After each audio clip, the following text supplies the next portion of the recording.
Hi guys, I'm Sonal and welcome to my channel. Today I'm going to share the recipe of a keto chocolate panna cotta. So I've already made a coffee panna cotta, which is one of my most popular recipes, and you're going to love that. So I'm going to link it on the screen as well as in the description.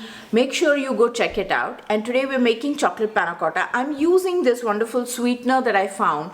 So I hadn't found a monk fruit sweetener in India, and I'm excited to try this out. They have sent me a sample and told me to give it a try and let you guys know whatever I think about it. So I am going to do that. So here I'm taking 1.5 teaspoon of powdered gelatin. You can use the gelatin sheets. I prefer using this.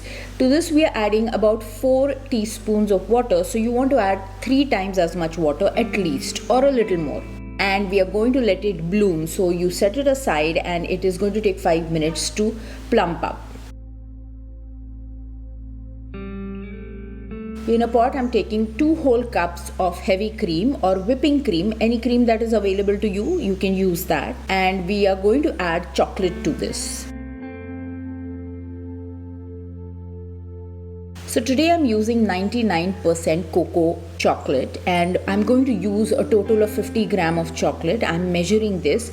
I took 35 grams at first. I wanted to taste it and then decide if I want to add a little more, because this chocolate can be a little bitter, so I didn't want to take a chance with that. You may be knowing that monk fruit is a natural sweetener and it's derived from a fruit. It is 300 times sweeter than sugar, and it is normally mixed with erythritol or stevia powder, and that is how they make the bulk of it.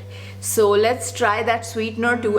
So I've added the chocolate in. I'm adding 3 tablespoons of the monk fruit sweetener that we spoke about, and I may add a little more later. And this is a pinch of salt.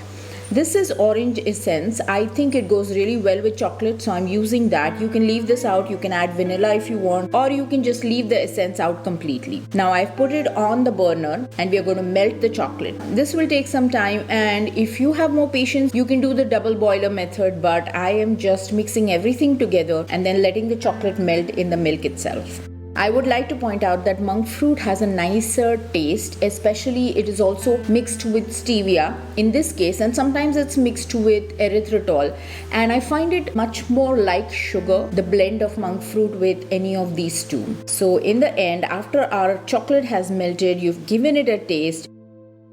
I've also added 15 grams of the extra chocolate, which makes it a total of 50 grams. That chocolate is melted.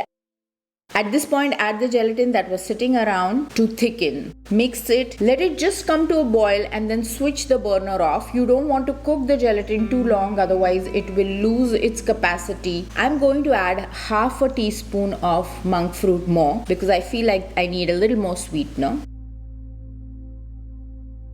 So a mixture is ready. We are going to put it in molds. I'm using these simple bowls, but you can use any kind of bowls or any kind of containers. You need to refrigerate it for about 4 hours before you serve it. I'm going to demold this. You don't need to do that. You can eat it right as it is in the bowl itself. You can use lovely martini glasses to set the panna cotta. So there are all kinds of different things you can do with it. I hope you enjoyed the recipe. I'm going to put it in the refrigerator for 4 to 8 hours, get it out, put it in a bowl of warm water, and once it loosens from the sides, I'm inverting it on a plate, and there it is. You can top it off with some cocoa powder and you can serve this. And I'm sure you're going to love this chocolate panna cotta, so don't forget to try it out. Let me know in the comments section how you liked it. Also, don't forget to subscribe to my channel, click the like button, and there's a notification bell right next to the subscribe button. You need to click that to be notified every time that I add a new recipe. And thanks for watching. Bye.